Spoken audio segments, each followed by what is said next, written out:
환경 규제 때문에 기존에 쓰던 배를 못 쓰고 새로운 배를 발주해야 되는 그 수요가 되게 커지고 있는 국면에 해당이 되거든요. 실질적으로 교체를 좀 많이 해야 된다라고 봐야죠. 그래서 공급은 제한되고 수요는 아직까지 많이 남아있는 상황이라 처음 기술 도입된 선박은 처음 만들어 본 회사가 아무래도 메리트가 있을 수밖에 없습니다. 결국 한국조선소가 제일 많이 만들었거든요. 그게 지금 우리나라 조선업체의 경쟁력으로 자리를 잡고 있죠.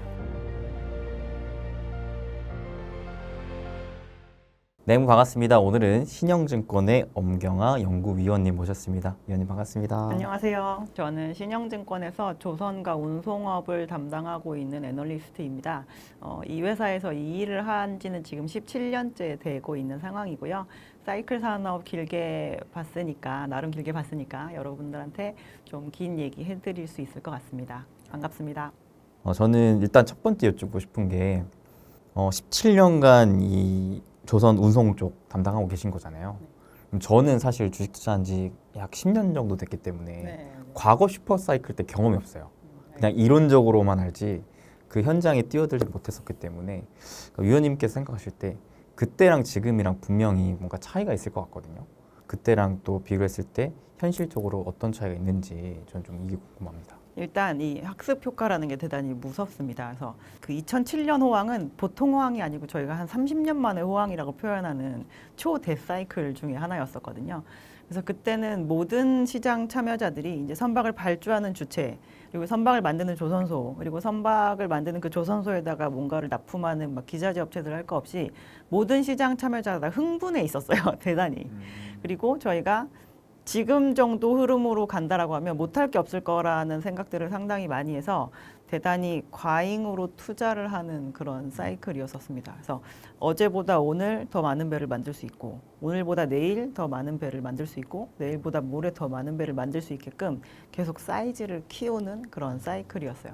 그런데 저희가 모든 것이 계속 늘어나기만 하지는 않기 때문에 그걸로 인해서 다운 사이클이 왔을 때 충격이 훨씬 심했죠. 왜냐하면 2005년에 만들 수 있는 배의 그 수량과 2010년에 만들 수 있는 배의 그 사이즈가 상당히 달랐었는데 그 불황이 그 뒤에 다 늘려놓고 났더니 왔었잖아요.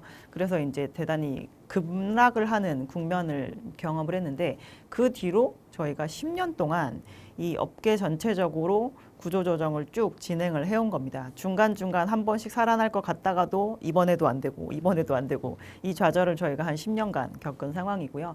그래서 이번에 이제 코로나 팬데믹 기간 동안 이 조선 업체들의 고객사의 회원사들이 상당히 많은 돈을 벌고 다시금 발주를 많이 해서 오는데도 불구하고 조선 업체들과 이 주변에 있는 업체에 종사하시는 분들이 일단 흥분하지 않으세요. 전반적으로. 예, 그리고 이제 지금부터 맘 놓고 늘려가지고 내가 이 물건을 다 해소를 하겠다라는 시장 참여자도 없으십니다.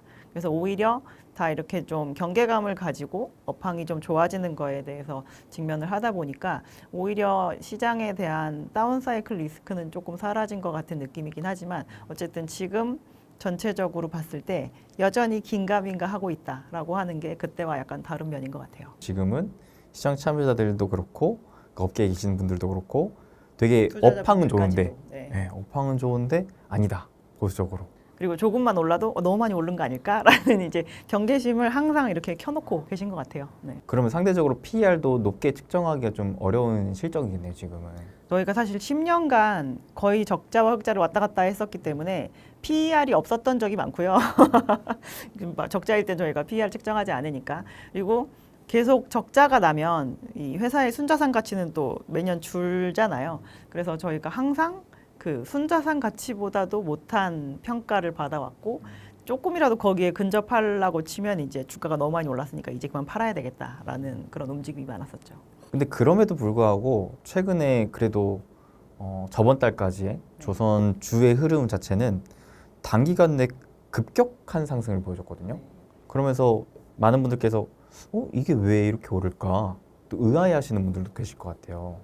가장 주가가 급등하는 데 큰 이유가 있었을까요? 일단 이번에 1분기, 2분기 실적이 나오면서 이제 전반적으로 조금씩은 수익성이 괜찮아졌다라고 하는 게 제일 컸던 것 같아요. 실적 사이클로 들어가는 초입이라고 보시면 될 것 같습니다. 저희가 조선은 수주를 해서 지금 당장 그 배를 만드는 것이 아니라 실질적으로 가장 많이 잡히는 시기는 약 3년 뒤 정도로 보셔야 되거든요. 그래서 21년에 수주했던 물량이 지금 조금씩 이제 매출로 잡히고 있는 상황이고 내년에 훨씬 더 많이 매출로 잡힐 텐데 이제 그때부터 받은 배들이 성과가 조금씩 오른 거기 때문에 저희가 작년이나 올해 상반기까지 지었던 배들은 21년 상반기 이전과 그리고 20년 뭐 이때 수주를 한 배들이잖아요. 그래서 코로나 팬데믹일 때 아직까지 뭔가 업황이 막 살아나기 전이기 때문에 사실 가격은 대단히 좋지 않아요. 근데 그거를 지금까지 만드느라고 저희가 보면은 작년에는 막 재료 가격이 또 너무 많이 올랐다 그러면서 적자도 많이 나고 분명히 수주를 하면서 좋아지고 있다라고 했는데 숫자를 제대로 보여준 적이 거의 없다시피 했다가 이번 1분기 실적이 나올 때는 쇼크를 대부분 보이지 않았고 2분기 실적이 나올 때는 일부를 제외하고는 다 흑자 전환에 성공을 한 상황이기 때문에 그러면 지금까지 우리가 수주를 계속 높은 가격으로 받았던 거를 다 아시고는 계시잖아요. 드디어 숫자로 나오기 시작하는구나라고 하면서 시장이 이제 그 부분에 대해서 조금 안도하기 시작한 것 같습니다. 그럼 보통 수주를 받고 나서 이게 그 조선 기업의 실적으로 찍히는 데까지의 기간은 어느 정도 걸리나요? 실제로 만드는 기간은 한 12개월 전후밖에 걸리지 않아요. 근데 저희 요즘에 뉴스 잘 들어보시면 지금이 23년인데 지금 26년 말에 인도할 배를 수주하고 있습니다. 라고 얘기를 하면서 이렇게 뉴스가 나오고 뭐 26년에 인도할 수 있는 도크도 곧 마감이 될 예정이에요. 라고 하잖아요. 그래서 23년에 수주를 하시면 만약에 26년 말, 연말에 인도를 한다라고 하면 26년 내내 만들어야 되거든요. 매출로 잡히는 최초의 시기는 26년 초 정도가 되는 거죠. 그러니까 적어도 2년 반에서 3년 정도의 시간은 이 타임렉이 좀 걸린다라고 보셔야 됩니다. 근데 지금 수주 잔고 자체는 거의 3년 이상치를 확보해 놓은 상황 아닌가요? 네, 맞습니다. 그렇다라는 건 앞으로 3년 이상의 매출 성장세가 좀 잡혀 있다라고도 이해할 수 있는 건가요? 실적에 대해서는 그 기간 동안 확정적이라고 이야기를 할 수가 있는 거고 다만 그 수주 잔고가 3년 뒤에 확실히 실행이 되어야지 저희가 이 확실한 실적 개선이다라고 얘기를 하는 건데 과거에는 생각해 보면 해운사들이 발주를 많이 해놓고 되게 많이 망했었어요. 왜냐하면 금융위기 때 제일 많이 망한 업태가 해운업이었으니까요. 근데 이번 사이클 같은 경우는 해운사들이 원체 돈을 많이 벌어서 지금의 수주 잔고의 안정성이 그 당시보다 오히려 지금이 더 안정적이다라고 저희가 평가를 합니다. 26년 상반기 물량 같은 경우는 저희가 25년에 매출 인식을 할 거잖아요. 그래서 지금 저희가 아직 23년이 마감되기 전에는 매출 성장률이 확실하다 싶은 건 25년까지라고 얘기를 드릴 수 있고요. 아마 올해 끝날 때 저희가 수주 목표치 이상을 달성했다라고 하면 이제 26년까지도 실적을 좋게 볼 수 있습니다라고 말씀을 드릴 수 있을 것 같아요. 그래서 일단 해운사의 지금 탄탄한 자금력이 중요한데 얘네들이 코로나 이후로 원체 돈을 많이 벌었다고 네, 보니까 그런 흐름들에 대한 리스크 요인이 좀 적다라고 볼 수가 있는 거네요. 몇 년치 벌었을 것 같으세요, 해운사들? 좀 감이 안 잡히는데요. 컨테이너 선사들 기준으로 한 60년치 벌었다라고 이야기를 합니다. 그래서 저희가 요즘에 막 해운업이 안 좋잖아요라고 얘기를 하지만 그 안 좋다의 어감이 옛날이랑은 차원이 달라요. 예전에는 안 좋다 그러면 되게 재무적으로 위험하고 지금 현금 유동성도 엄청 딸려서 회사가 위태위태하다 막 이 뜻인데 지금 안 좋잖아요는 작년까지 너무 많이 벌어가지고 그때보다 못 벌잖아요라는 정도의 의미라고 보시면 될 것 같아요. 그래서 같은 경기 민감주여도 운송업체들의 민감도와 그 움직이는 속도가 훨씬 빠른 반면에 조선소는 이 수주 잔고라고 하는 거를 되게 몇 년치를 들고 있으니까 그걸 만드는 동안은 실적이 많이 확보가 되고 저희가 영업을 하는 거에 대해서 걱정할 필요가 별로 없거든요. 그래서 그런 투자하는 이 기간이나 아니면은 민감도가 조금 다른 그런 특징을 가지고 있습니다. 그러면 연구위원님께서 그냥 딱 주관적으로 보셨을 때 지금의 조선 업황은 가히 슈퍼사이클이라고 기대를 해볼 수 있는 건가요? 저희는 증설 사이클이 아니기 때문에 슈퍼 사이클이라고 얘기할 수 있을 것 같아요. 공급을 크게 늘리고 있지 네. 않기 때문에 저희가 만들 수 있는 공급자들은 능력치를 딱 제한시켜 놓고 있고 수요자들은 지금 이제 그냥 단순히 이전보다 더 많은 수송 수요가 필요해서뿐만 아니라 저희가 환경 규제 때문에 기존에 쓰던 배를 못 쓰고 새로운 배를 발주해야 되는 그 수요가 되게 커지고 있는 국면에 해당이 되거든요. 그래서 공급은 제한되고 수요는 아직까지 많이 남아 있는 상황이라 슈퍼 사이클이라고 이야기할 수 있을 것 같습니다. 기존의 노후화된 선박이 환경 규제를 받아서 교체를 해야 될 수밖에 없는 국면이라 네. 이게 교체 수요까지 나오고 있는 걸로 알고 있거든요.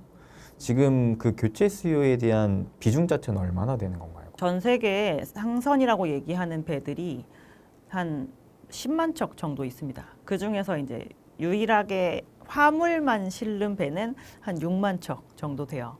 근데 한 2년 전 정도에 이 배들에 대해서 뭐 저희가 뭐 EEXI, CII라고 하는 그런 환경 지표 같은 거를 이제 기준으로 주고 이거를 만족시킨다, 안 만족시킨다에 대해서 조사를 한 적이 있습니다. 근데 그거를 다 할 수는 없어서 우리나라에 등록된 배를 대상으로만 일단 했어요. 우리나라에 등록된 배는 한 1,000척 정도 됩니다. 근데 2년 전 기준으로 그 조건을 만족시키는 배가 15%밖에 되지 않았어요. 그래서 나중 85% 어떡하니? 라고 이제 막 얘기를 하고 있었는데 그게 한 1년 정도 지나고 나서는 한 10%포인트 정도 개선은 됐습니다. 한 75%는 만족을 못 시키고 25%는 만족을 시키는 뭐 그 정도. 그래서 이게 규제나 이 배들에 대한 어떠한 그 뭐 수리가 들어간다거나 이런 것도 계속 움직일 수 있는 요인이기 때문에 지금은 규제를 만족을 못 시켰는데 뭐 배의 이런 부분을 조금 수리했더니 괜찮아졌어 이렇게 될 수는 있는 거거든요. 그러니까 저희가 무려 10%포인트나 개선이 되긴 했는데 그런다고 하더라도 이게 원천적으로 저희가 해결을 할 수 있는 부분은 아니고 어떻게 해서 이번 연도 정도는 버텨보자 라고 하는 수준밖에 안 되기 때문에 실질적으로 교체를 좀 많이 해야 된다라고 봐야죠. 대표적으로 그냥 딴 한 선종을 가지고 만약에 말씀을 드리면 컨테이너 선박 중에서 그 박스를 8,000개 이상 실을 수 있는 배가 전 세계에 한 1,400척 정도 있습니다. 근데 저희가 최근 2년 사이에 3배로 발주된 게 한 500척 정도 되거든요. 근데 그 500척 이외에 그럼 나머지 900척도 만약에 만족을 못 시키면 교체를 해야 되는 거잖아요. 근데 시황이 요즘 그렇게 좋지는 않다라고 말씀을 드렸으니까 원래의 논리대로면 저희 해운 시황이 안 받쳐줘서 발주를 안 해야 될 것 같아요 라고 하는데 올해도 그렇게 컨테이너가 열심히 발주가 나와요. 그렇다고 하는 건 지금은 어쩔 수 없이 교체로 가야 된다라고 보는 거니까 500척 나왔어도 900척 나올 여지가 더 있다라고 저희가 해석을 해야 되는 겁니다. 근데 심지어 그거는 시장에 대해서 대단히 빠르게 대응을 한 컨테이너선 선주들은 그런 케이스에 해당이 되고요. 나머지 선종들은 지금도 발주를 안 하고 버티고 있습니다. 그 대신 할 수 있는 가장 소극적인 방법은 배를 느리게 다니면 돼요. 최대한 느리게 다니면 연료를 저희가 덜 쓰기 때문에 지금은 어떻게 틀어 막아가지고 이제 규제를 만족을 시킬 수가 있는데 이제 그 부분에서 배달을 느리게 하면 저희가 경쟁력이 점점 떨어지는 거잖아요. 그렇죠. 그러면 그 임계치에 다다랐을 때 분명히 교체가 시작이 될 텐데 그렇게 되면 아마 시장에 지금보다 훨씬 더 많은 발주가 나오지 않을까라고 기대를 하는 부분이 있습니다. 실제로 IMO에서 그 규제를 계속 강화하고 있지 않나요? 이 규제 자체도 이제 뭐 몇 년부터 몇 년까지는 몇 %씩 줄이고 그 다음에 더 줄이고 이렇게 원래도 그 타임라인이 계속 이렇게 강화되는 편인데 매번 회의를 통해서 그거를 조금 더 수치를 구체화하는 그런 편입니다. 근데 이번에 80차 회의에서 그게 좀 구체화되지 못한 걸로 회의가 끝나버려가지고 더 지켜보자 막 이런 식으로 돼서 선주들의 관망세도 짙어지는 반면 원래 그냥 투자했던 데들은 또 그대로 투자를 하고 이렇게 되면서 조금 애매한 상황이 되어 있죠. 그러니까 제가 사실 이 조선업황을 최근에 되게 좋게 봤던 가장 큰 이유가 약간 2차 전지 사이클이랑 좀 비슷하게 봤거든요. 그러니까 결국 자동차도 지금 친환경 자동차로 가면서 네네. 전 세계적으로 이거에 대한 부분은 다 공조화하면서 결국 내연기관차를 이제 더 이상 못 팔게 만들고 이제 친환경차, 전기차로 가야 되기 때문에 그런 새로운 시장이 열리니까 그 안에서 이제 주요 들어가는 부품들도 되게 수요가 커지겠다 싶었는데 그러니까 결국에는 그 친환경이라는 모멘텀이었잖아요. 근데 이게 사실 조선 업황에도 좀 자리를 잡으면서 기존에 그냥 선박 쓰면 되는데 이걸 못 쓰게 막으니까 결국에는 새로운 선박을 발주를 해야 될 것 같고 그렇게 된다면은 또 그 와중에 친환경 선박으로 해야 되니까 요거는 우리나라가 좀 잘하지 않나? 네, 맞습니다. 네, 이런 생각을 좀 가져봤었거든요. 근데 그 딱 지금 전기차랑 친환경 선박 이것만 딱 비교해 봤을 때는 아직까지는 선박에 대한 규제가 생각보다 그렇게 막 크진 않은 것 같아서 그래도 선박은 이 회사기구에서 환경만 담당하는 그 회의를 통해서 아젠다를 계속 꾸준하게 내놓고요. 참여자들이 할 수 있는 범위 내에서 사실 규제를 정해야 이게 통과가 되기 때문에 180개국 정도의 회원국이 있어도 그 안에서 몇 개국 이상이 만족하고 그리고 배를 얼만큼 들고 있는 수준 이상의 선주들이 찬성이라고 해야지 그게 이제 규제가 넘어가게 되는데 꾸준히 그러니까 지금 이 탄소 규제도 10년 전부터 계속 논의되다가 인제서야 실행이 되는 그런 케이스인데 계속 강화하는 방향으로 가고 있는 상황입니다. 한 번도 그거를 거꾸로 간 적은 없었던 것 같아요. 그게 조금 느릴 뿐 아니면은 뭐 원래 생각했던 것보다 조금 늦게 시행이 되거나 이런 뿐이지 뭐 원래는 뭐 어느 정도의 배출까지 허용했다가 막 나중에 그걸 더 완화시켜주는 이런 적은 한 번도 없었습니다. 그러면은 그 방향성에 맞춰서 각 국가 정부 지자체에서 그에 따른 뭐 세액공제나 보조금 이런 혜택도 지금 주고 있는 상황인 건가요? 보통 각국의 항만들이 그런 것을 하고요. 만약에 이제 유럽의 항만들이 오히려 IMO 회사 기구보다 더 세게 규제를 주는 편이거든요. 그래서 만약에 우리 인접 항만에 들어와서 이러한 규제를 제일 잘 만족시킨 데에 대해서는 보상금을 주고 아닌 데에서는 벌금을 걷어들이고 뭐 이런 식으로 해서 이제 페이백을 하는 거죠. 그러면은 결국 그 조선사들 뭐 해운사들 입장에서 봤을 때도 그 기준을 계속 가야 되는 명분이 잡혀 있는 거네요. 이익률 자체에 영향을 주는 문제이기 때문에 예, 그쪽으로 가지 않게 되면은 저 항만에서 원활하게 영업을 나중에 못하게 될 수도 있습니다.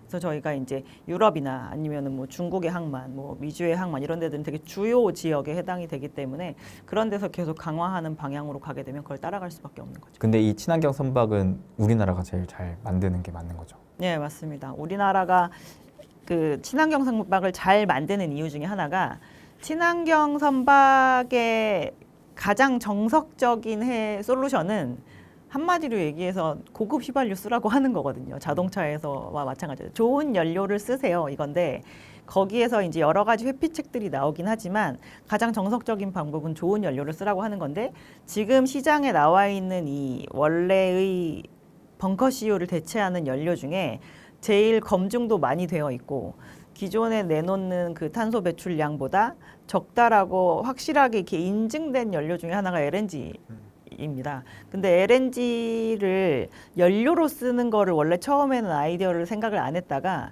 왜 우리나라가 LNG 추진선을 잘 만들게 되었냐면 우리나라가 LNG 캐리어를 제일 많이 만드는 회사 중에 나라 중에 하나예요.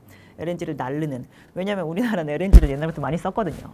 그래서 큰 수요자이기도 하니까 그리고 이제 큰 공급자이기도 했었는데 이거를 저희가 LNG 캐리어를 만들어서 이렇게 돌아다니게 하다 보니까 이 액화시킨 LNG가 조금씩 날아갑니다. 하루하루 지나면.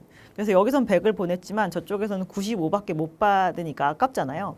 그래서 저희가 어차피 날아갈 거 다시 재액화시켜서 다시 넣던가 아니면은 이 날아가는 것도 저희가 연료로 좀 쓸게요 라고 해가지고 이제 화주와 합의를 보게 되어서 이 LNG 운반선이 LNG 추진선으로 약간 개조가 된 케이스에 해당이 됩니다. 그래서 원래는 기름으로 가지고 LNG를 날라주는 역할만 했었는데 기름도 쓰고 날아가는 LNG도 일부 사용해서 저희가 DF라고 하죠. 듀얼 퓨얼. 두 가지 연료를 쓰는 선박을 되게 일찍 만들게 된 거예요. LNG 캐리어를 만들다 보니까. 그래서 그게 시장에 나와서 돌아다닌 지가 벌써 20년이 넘었습니다. 그래서 저희가 LNG를 추진 연료로 쓰는 거에 대해서는 시장이 엄청나게 검증이 되어 있는 상황인데 LNG 캐리어 누가 제일 많이 만들어 봤어요 했더니 결국 한국조선소가 제일 많이 만들었거든요. 그래서 DF, 듀얼 퓨얼로 뭔가 선박에 추진을 하게 되는 거에 있어서 좀 독보적인 경쟁력을 갖게 된 게 우리가 LNG 운반선의 경쟁력이 있었기 때문인 게 일단 초기 시작이었었고 이제 그거를 잘 했는데 이번에도 심지어 그 저희가 덴마크의 이제 머스크라고 하는 회사가 저희는 LNG 말고 메탄올 쓸 거니까 해주세요라고 하면서 한국 업체를 딱 찍어서 찾아왔어요. HD 현대그룹으로 찾아와서 작은 컨테이너선은 미포가 해주시고 큰 컨테이너선은 현대중공업이 만들어줬으면 좋겠습니다라고 해서 지정을 했는데 이것도 또한 신규 기술이잖아요. 근데 이렇게 처음 기술 도입된 선박은 처음 만들어본 회사가 아무래도 메리트가 있을 수밖에 없습니다. 왜냐하면 그쪽에서 제일 먼저 만들어서 돌아다녀 보면 실증 데이터가 나오기 때문에 다른 선주들이 나도 저쪽에 가서 발주해야 되겠다라고 마음을 먹게 되거든요. 그래서 국내 업체들이 이 친환경 연료로 만드는 선박의 그 DF 사양을 어쩌다 보니 처음 만들어 보게 되어서 그게 지금 우리나라 조선 업체의 경쟁력으로 자리를 잡고 있죠.